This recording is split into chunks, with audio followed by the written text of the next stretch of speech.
Welcome back to My Seminary Life. I'm your host, Brandon Knight. We are back for another edition of Celebrate March. This is a series devoted to celebrating people who were born throughout the month of March to who have contributed to whether it be faith, religion, pop culture, kind of an intersection of all of the above. There's some pretty interesting people that have been born in this month. And today we are gathered to celebrate the birthday of Fred Rogers, who is, of course, most known for his beloved PBS series, Mr. Rogers' Neighborhood. And to talk about this show today, I've brought back one of the boys from Systematic Geekology, the host of the homily, Pastor Will Rose. Pastor Will, welcome back to the show. Thanks. Yeah, I'm glad. I'm not as old as Fred Rogers, but I do remember watching him on PBS when I was a kid. So I do have that experience, watching him live and in action when I was a little one. And so, my brother's birthday is in March, and then you have St. Patrick's Day. But I guess was he martyred on March 17th, or was he born on March 17th? We'll look that up later, folks. Look that up. I think he died. I don't think he was martyred. I think he died. Right. Roughly in March. Gotcha. So Fred Rogers was born on March 20th, 1928, which means we're just a handful of years away from what would be his 100th birthday. He passed away February 27th of 2003. So just a couple years after the show initially wrapped up. This is an interesting show, an interesting person for Pastor Will and I to talk about today, because we were both the target demographic, but at two very completely different time frames. That shows the longevity of this program, Mr. Rogers' Neighborhood, running from, I think it was like the late 60s all the way to the summer of 2001. Yeah, so isn't that amazing? God, that's amazing. And I found out, I did not know, prior to Mr. Rogers' Neighborhood, he had a Canadian children's show that ran for a couple seasons in the early 60s. So he was on television for 40 years or something like that, like something crazy. So, Pastor Will, let's get into this. What was your experience with Mr. Rogers? Was this like a usual show for you growing up? Yeah, I mean, my era was that you only had a couple of times a week and a couple of channels that had children's show. There was none of this like continuous 24/7 children's cartoon network or show to constantly entertain your kids 24/7 on a cable or streaming thing. It was like you had little blockets of time on a couple of TVs, whether it was Saturday morning cartoons, and then you had PBS that had like the morning block was children's education stuff like Sesame Street, Mr. Rogers' Neighborhood, maybe a few other things that I'm forgetting. Eventually, it merged into Reading Rainbow and that kind of stuff. But for me as a kid, I remember specifically on days when we didn't have school or you were sick and had to lay on the couch and watch something. Or during the summer, that was like our only kind of kids TV was PBS, Sesame Street and Mr. Rogers. And so that was kind of hand in hand for me when I was really little. I mean, I don't remember how old I was when my mom put me in front of the TV to watch some of these things or learn or whatever in school. But it was always a part of that kind of early childhood TV learning development kind of stuff that parents didn't feel guilty putting you in front of the TV in front of Sesame Street or Mr. Rogers. So definitely remember that. I don't know how old I was when I kind of aged out of it, but in terms of the pop culture of the song, Won't You Be My Neighbor, the walking into the room and his easy, non-anxious presence and soothing voice and changing his shoes to get ready to spend some time and sit down and talk with you. It super formative and a big part of remembering that TV show for me. Yeah, so that is apparently every child's experience, because Claire also said that when she was a kid, when she was homesick from school, or Yep. it was the summertime, that was what was on. I think she said it was Mr. Rogers, and then they would flip over to The Price is Right, or vice Yeah, versa. Like, exactly. There's game shows. There's morning game shows. It wasn't. I was not watching soap operas, but yeah, the game right. shows and the PBS and then the game shows. Exactly, 100%. 100%. I did not grow up watching Mr. Rogers' Neighborhood. So, I did grow up during the era with Cartoon Network and Nickelodeon and all that. So usually in the morning I was watching, I think it was Nickelodeon cartoons, Little Bear and Blue's Clues and things like that. I would watch PBS Right. in the afternoon with like Arthur, Cyber Chase, Zoom, those kind of shows. So I did not grow up watching Mr. Rogers. My dad, though, every once in a while would turn it on, usually like in the either it was like in the afternoon or on a weekend or something. He would turn it on, and that would be one of his go-to like nap shows, Oh because yeah. as you said, and I want to talk about this more, it's so easygoing and so relaxing that was just kind of like, I know a lot of pastors, they have this hobby of, after they get done preaching, they come home and watch golf so they can fall asleep watching it. Right. Like that Right. that was my dad's thing. It was like, sometimes, because he also grew up watching Mr. Rogers, so he would Hmm. just kind of slip into this warm bath and of the show and fall asleep for a bit. But my son Cooper, we have been watching Mr. Rogers with him for the past few months. Because, like you said, still to this day, it's one of those shows that, like, I don't feel like I have to monitor what's going Right. on. Like, I feel Hmm. very safe turning this on. And so we've been watching that with him, and also one of the spin-off shows. There's two spin-off shows now. Daniel Tiger's Neighborhood has been one of his favorite shows for like a year now. I'm pretty Awesome. confident he Hmm. recognizes Daniel Tiger, Elmo, and Bluey. I'm pretty sure he knows who those three are. Not a bad lineup right there. Not a Not a bad bad one. line. Yeah. Not a Yeah, especially with Elmo. Like, every kid has to recognize Elmo. Hmm. So yeah, so this has been an interesting experience for me of like starting to watch Mr. Rogers as an adult. Yeah, real quick, where do you find that? Is it on a streaming service or is it on like reruns? Where do you It's find Mr. Rogers' Neighborhood today? So they're pretty limited, but there is a PBS Kids app. It's Okay. a streaming app for PBS Kids, and there's only like less than 10 episodes Uh, on there at a time. Um, but it's got like all of their current programming, a couple throwbacks as well.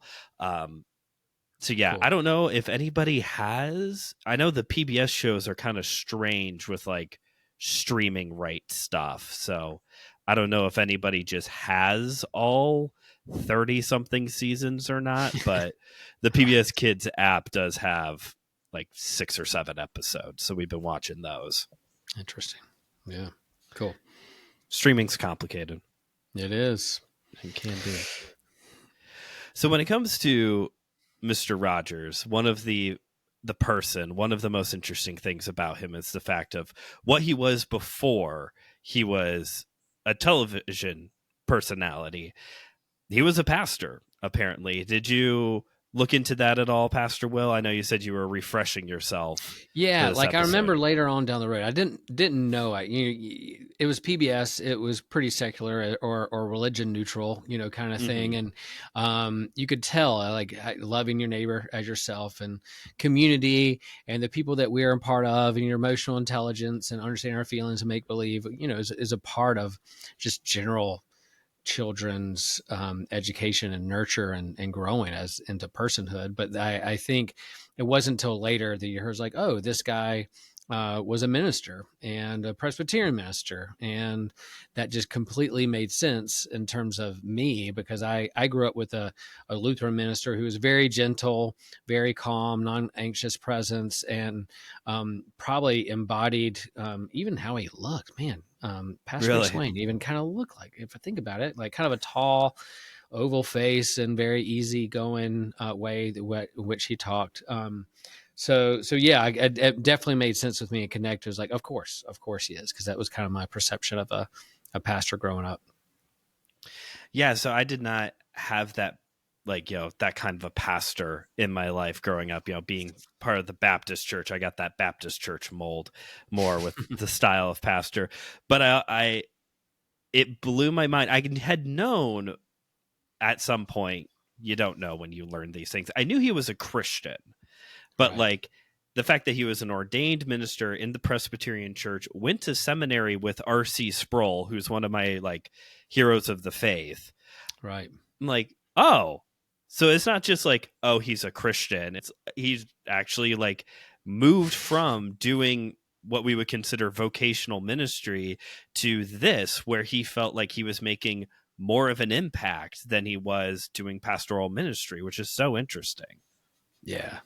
Yeah, I love that too, because one of my favorite parts of our service is doing a children's message, sit with the kids and hear what they're going to say and do and roll with the punches. And I always thought, I was like, man, I could do a kid show. I could hang with kids and talk and have conversations. I love being a camp counselor and hanging with kids and teens of all ages, And so, yeah, that sense of what's in a kid's mind, what are they going to say, and how can you help guide them with whatever they're going through is, man, I love it. It's one of my favorite aspects of ministry. So that makes sense for him. Yeah, I've also had with my new job being a ninja coach with Ninja Zone. There's like these I don't know. I get paid real money to do this. A ninja There's like coach. these, trying to remember what we call it. It's the Ninja Creed.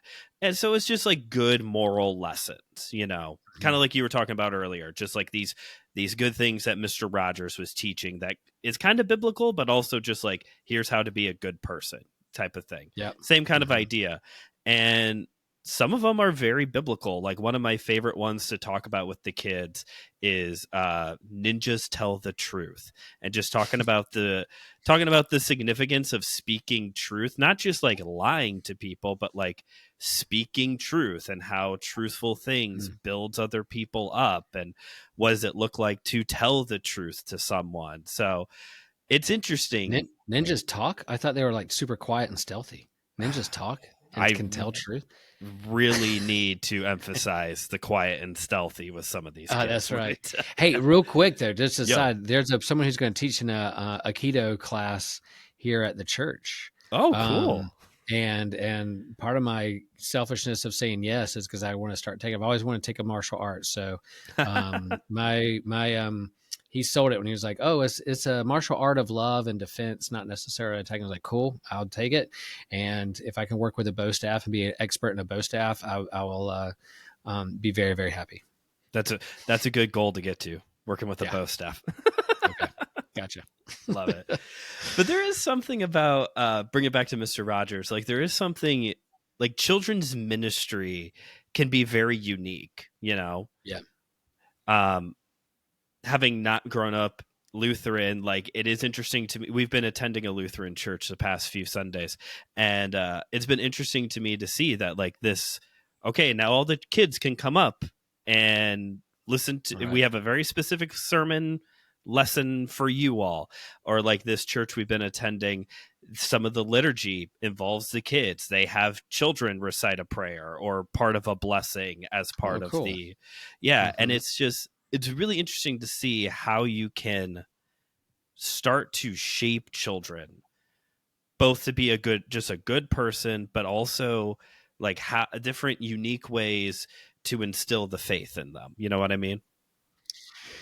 Yeah, and like our children's message, like I think, that time, there's definitely different ways where people will, it's time to take the kids out this time of the service and have specific in-depth time, or most Sunday school or things like that with something else. We have a children's message only because like I don't get a lot of FaceTime with the kids with the busy Mm. Sunday morning or different things. So it's like a good chance to have a good few minutes of just having some FaceTime with them, and then, listening to them, letting them know they're important, but also hopefully giving, I'm not teaching real in-depth doctrine at that point, but hopefully giving like healthy perceptions of how we understand God and love in one Hmm. another and that kind of thing. So, yeah, that's kind of our purpose. And yeah, you to have an adult kind of look at you and get on your level and say, yeah, you're important. I think is important, and it's definitely what Mr. Rogers did for all those kids for over 30 years. Yeah.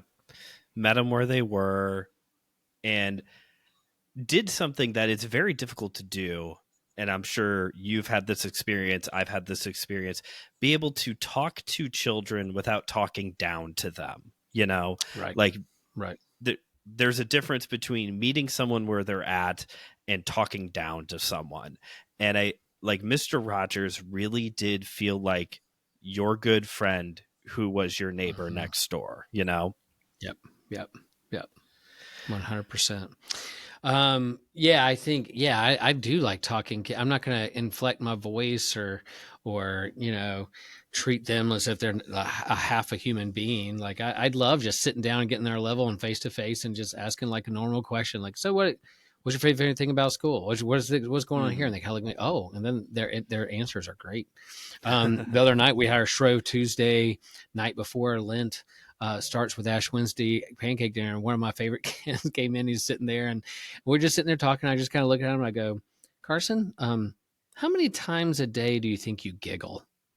And he just stopped and he went, um, probably once a day. And he's like 4. And Okay. I'm like, no, I think tonight I've heard you giggle at least 4 times. And he started giggling. I was like, well, there's another one. So let's say 5. And then he kept giggling. I was like, there's 6, 7. I kept talking. So it was just like, it was so fun just to talk. I was like, hey, I got a random question for you, and what they answer and what they think about and go through their head is Mm-hmm. super fascinating. And that was the thing about Mr. Rogers' Neighborhood is like, yeah, how to be a neighbor. There's a community around him, creatures, but there's also this understanding of make believe and Mm-hmm. imagination. That was a big part. I mean, that trolley going through on the tracks with the piano, and you're going off to make believe land, and you're meeting different people. Like you're giving kids permission to get creative and to imagine and to be curious and to Mm-hmm. ask questions in a safe zone. Like I just think that legacy of make believe and using your brain and being creative is super important, super important. And I think one of the reasons why, as an adult, I like watching Mr. Rogers and like encouraging Cooper to watch Mr. Rogers now is because it does teach this really important lesson of using your imagination and make believe. Mm-hmm. That's the big thing. It's going into the kingdom of make believe, which is good when we're in a world that is so digital entertainment now. Um, Right. but I also really like it because children's programming can be very overstimulating with the bright colors and the constant music. And as you said earlier, he is a very calming presence. As soon as I Right. turn it on, I feel calmer. But just the show in general, it's a very peaceful, like there's a way to use imagination without bright constantly having to use bright colors and music and sounds. You can do it still. You can play make believe and it still be relatively like a calm experience. And I think that's a Yeah. very unique thing about this show, along with all the good moral things that Mr. Rogers teaches. Yeah. I've heard people say like when you're teaching or you're hanging out with kids most likely are not going to remember what you said to them or what you Mm-hmm. taught them, but they are going to remember how you made them feel. And Hmm. so, like, I've heard my kids say, "Oh, I remember that person from our former church or whatever," and say like, "Oh, I remember that person. They were kind of intimidating me, or they were a little scary to me, or oh, I didn't, it's not like they didn't feel safe, but they're like, oh yeah, that person like creeped me out a little bit. But then there's others like, oh, that person really made me feel safe, and it's one of my favorite people. Made me Hmm. feel warm inside, made me feel like I was a person, like those kinds of things. So like, and I think we could take that lesson to like not just kids but everyone, please. Yeah. Like if you're at like a fast food place and you can see the people are working their butts off, don't give them a hard time because you Yeah. had to wait an extra minute. Like they're hustling like everybody else. So like just how you posture yourself in the world and how you make other people feel is like, goodness gracious, I don't know what else is that more important than that. So yeah. Yeah, we just got back from Disney. Our last day there was Mm. Valentine's Day, Ash Wednesday. and we passed somebody in the park. It was a couple, who was also there, and they had a huge backpack full of Valentines that they were giving to the workers. They were giving just like these little and that's really cool. Like, I only saw in a park filled with thousands of people, one couple who thought during our vacation, we're just going to take a moment to show a little bit of love to people who constantly have to always be happy, who have to Right, right. constantly always make you feel like you're having a magical experience, which takes They so cannot much. have a bad day. If they have a bad or off day, you're ruining somebody's experience of Disney World. So you got to tap out if that's the way you're feeling. Right. And so I agree. Like, we have to, not just with children. I think it's very important for children because you want them to feel safe, but it's also very important for, whether it's the 9 to 5 job people, the person you constantly get your coffee from, or, just the people around us, our family, our friends, of just making people feel seen. That was something Mr. Rogers did really well on the show, was making children feel seen, making and also instilling in children the importance of self-worth as well, of you do matter, you are loved. These are things that he really taught on these shows, was helping children understand that they have value as well. And when we treat adults as machines who are just trying to Mm, do something for us, you're the cast member here at a Disney. commodity. Yeah, a commodity. You're supposed to make me feel magical. Well, then we're devaluing that Hmm. person, Yeah, and I wonder who the first person was. I mean, he surely wasn't, but his whole show is breaking the fourth wall. He was looking Mm-hmm. out into the camera to us and talking to the people who are watching. So it's not like he's talking to kids on the screen over their heads to talk to us. Like he's literally looking in the camera, looking me in the face and the eye, and breaking that fourth wall and saying, "I'm talking to you," and making you feel like you're the only kid he's talking to. So Mm-hmm. that's pretty amazing. I don't know who did that before. I mean, of course, like Blue's Clues and other Dora the Explorer. There's other shows that break the fourth wall to talk Sure. to its audience, other than Deadpool. But like you have Mr. Rogers looking in the camera, making you think. And that was a weird part of like COVID, is me looking into the camera, knowing I'm speaking into people's homes. I don't know how Mm. people are behind the screen, how many people are watching, but I'm looking at the camera as I'm talking to a person. And that's not easy to do. On that fourth wall break idea, we were watching, all three of us, Claire was here too. We were watching an episode, and it was about work.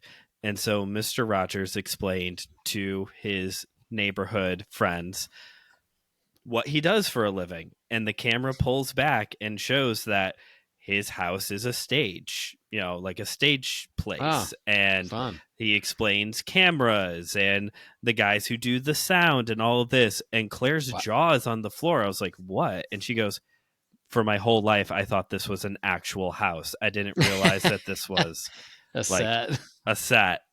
I was, oh. Uh, did that help or hurt the show? Where she's like, "Oh, you're ruining my childhood. You're in She was a a fake little bit house." like, a little of the Don't. magic is gone now. A Yeah, little. yeah, yeah. Why are you killing the magic?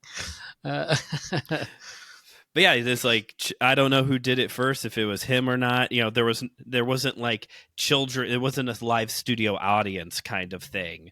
He was right. doing this fourth wall break stuff and just speaking directly to you. He would have thrived during 2020 with all of the Yeah. COVID stuff. Yep.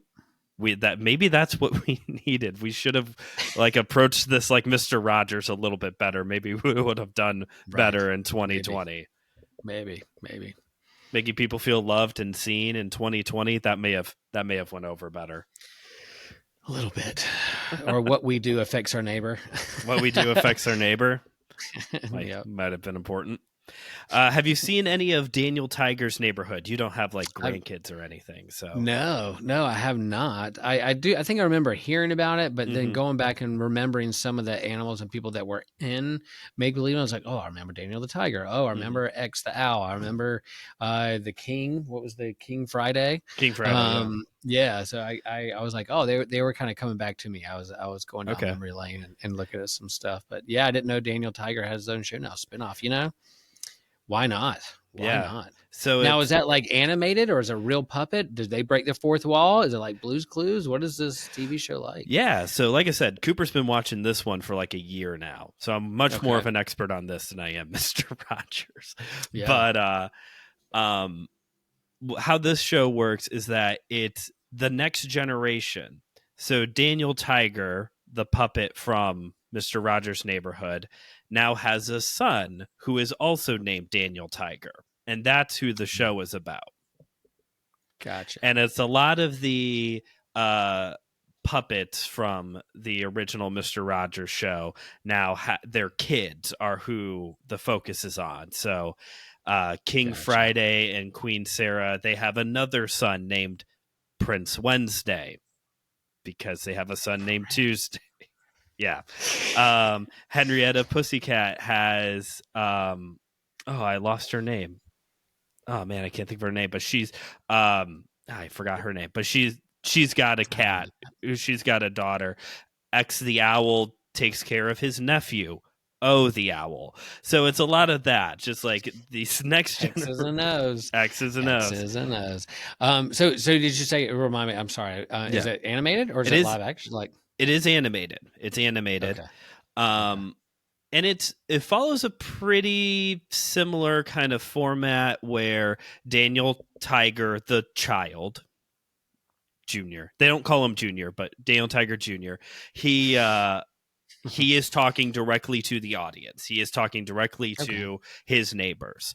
Um, and on the show, each episode there's like a lesson that is taught through a very short song.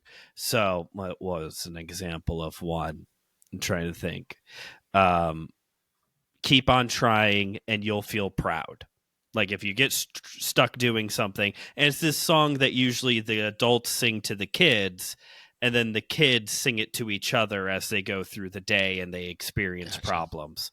Um, and it's been pretty good. There's only been a handful of times where I'm like, I don't know if I necessarily like agree with how we're using this lesson, but overall, it definitely has been a put it on.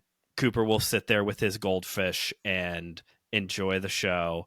Um, Daniel, That's a PBS app too. That's a that's on the PBS app. PBS Kids app too. Okay, I'm Yeah, glad they're keeping it with PBS. yeah, Yeah, because yes, when Sesame Street moved to HBO, I was like, "What are we doing?" Like, wow, that is something. But then I'm glad PBS still has some programming out there. yes. The newer episodes of Sesame Street get added to that PBS Kids app like months later, and you can Ah, kind of tell. What you can tell is that there's more money being dumped yeah, into it because the production looks a lot sharper. Um, interesting. yeah, but there's been no, like Bugs Bunny hasn't shown up or anything on Sesame Street or Superman or anything. Yeah, Warner Brothers crossovers. Yeah, Right. okay, gotcha. Okay. Well, I will say this though. What's his face? Brett Goldstein, who played Roy on Yeah, Ted Ted Lasso. Lasso. He was on Hmm. an episode, and the whole skit was just making Ted Lasso references. It totally was for the adults. No kid Did they was have to watching. bleep out? Did they have to bleep out half of what he was saying? Thankfully, not. They're dropping f bombs on Sesame Right. Street. Uh, One thing there's one episode of Daniel Tiger I wanted to talk to you about because they quote one of Mr. Rogers' most well-known lines. So there's a lot of like subtle references to Mr. Rogers' Neighborhood on Daniel Right, Tiger beyond just the characters. Like Daniel Tiger's house has the traffic light. There's a fish tank that he feeds his fish. Trolley passes through the house. So some of these like very much reminiscent of Mr. Rogers' home. But there's an episode where there's a big storm in the neighborhood of Make Believe, and it knocks down all these trees, causes a lot of damage, and little Daniel Tiger gets upset by all of this because he's seeing all this chaos and damage. And his dad, Daniel Tiger, says to him, when I was a little boy, my mom used to tell me whenever there was trouble to look for the helpers, and that when you see helpers, it is a sign that things are going to be okay. Which this is, Oh, I butchered that, but that's one of Mr. Rogers's like most well-known lines, is this idea of when there is chaos, when there is damage, look for the helpers. yeah, like the first responders. Look for the ambulance people. Look for the police. Look for the nurses. The social. Yeah, Yeah, that's good. Yeah, look for the first responders. They're going to be there to help you. That's good. that's good. That's good. Because you it's a good lesson to teach kids, not just definitely with this idea of like, look for the first responders, look for the people who Hmm. are going to respond first in the uniform with the vehicles, but also just to like provide a sense of peace that even in a lot of chaos there is still hope. Yeah, And people willing to again, help. coming back to something that's kind of Christian, especially here in the spin-off show that is even further away from like the Christiany Mr. Rogers kind of show. Like, that's so profound. Look for the helpers in the Yeah, chaos. that's good. That's good. Yeah, many helpers around. That's good, man. I like I might use that this week for my children's message. I still don't have a children's message for the temptation of Jesus in the wilderness, and Oh, okay. but it's the Mark's version of it doesn't even list the temptation. It's just like, oh, he was tempted, and then he hung out with wild beasts, and angels waited on him. And I just cannot let go of like, and he hung out with wild beasts, and the angels waited on him. Like he's hanging out with angels and wild beasts at the same time in the wilderness. Of course, Jesus would. And so I'm trying to think about how that maybe, yeah. Yeah, look for the helpers. Look for the helpers. Look for the helpers. Even Jesus needed helpers at certain times. He had angels Yeah. and wild beasts. And wild Okay, beasts. I'm playing, working out. We're workshopping it. We're I love workshopping that. it I'm right gonna turn here. it into. I'm gonna be inspired and I'll be inspired by Fred Rogers in this podcast. That's good. All these years later, still inspiring people. Of course, of course. Awesome. Yeah, his legacy. I mean, I don't know if you did. You ever see the movie, the Tom Hanks movie? I didn't because I knew I would probably cry through the whole thing. And so just one of those things where I was like, oh man, that's gonna be a tearjerker. And not that I don't mind crying, but I was just like, oof, that might be a little heavy at this point. And so I never saw it. I love Tom Hanks. I love Mr. Rogers. I don't know why I haven't seen it, but is that a movie that you've seen out I there? have Did it handle his legacy well? I have not seen it yet. I do like the general plot of the movie though, because I think part of it is supposed to show that like, yeah, there's a lot of like toxic celebrities, but here's a guy who actually really walked the walk. I think that's part of the Uh, story, is like yeah. someone's trying to get to the okay, so who was this guy really? And people coming forward saying, no, actually he was like this on and off screen of just wanting to care Oh, so the about other take is like, people. surely he's not that nice. Yeah. Surely there's something here that makes him like, and then he proves them like, no, he's really that way. That's okay. Okay, Yeah. might see that one day. We'll see what I happens. would like to see it too. I there's always so many movies to watch, but like it's Hmm. Tom Hanks, so you got to watch it. Gotta, you You got gotta. to watch it. Any final thoughts as we start to wrap up this episode on all things Mr. Rogers? Yeah, I mean, I think definitely on camera personality. So we've learned is off camera personality, but then in terms of his advocacy, like for public television, Mm, he went to like a Senate hearing. I think it was Nixon who wanted to cut public television. There are always people mm, looking for funny. Why should the government pay for this or not? And who's in charge? Privatize it. Sesame Street went to HBO because they had more money or whatever. mm-hmm, As things shrink, but he advocated for children's education and in the public square and government support of that. So like he did that too. But yeah, public broadcasting, PBS, those things has had a long history, and he's definitely on the Mount Rushmore of that when it comes to children's shows, but also his mm-hmm. advocacy for children and PBS nostalgia. Like he's it. But That's true. yeah, still a witness to the day, and up there as kind of modern day saints that should be recognized and commemorated and be a good role model. You can't think of anybody better than Fred Rogers. That's for sure. That's for sure. And an advocate for racial equality too, because Yeah, he does yeah. have That. that Mm-hmm. famous moment where I think it's the postman or something who was a Yep. black man, and it was a hot summer day, and Mr. Rogers had just filled literally like a kiddie pool, a pool for a 2-year-old, but he was gonna like just kind of dip his feet in, and he invited the postman to dip his feet into the pool with him at the same time during a time where there was still a lot of separation, and that Yeah. was we were still Late trying to 60s, like man. Late 60s. They're yeah trying to figure that out. And he's like, look, there's not a white pool and a black pool. We're going to share the pool together. yeah And that's pretty monumental. yeah doing so much to for children, for equality, and for your neighbor. Boom. Huge things. Mm-hmm. Huge things. All right.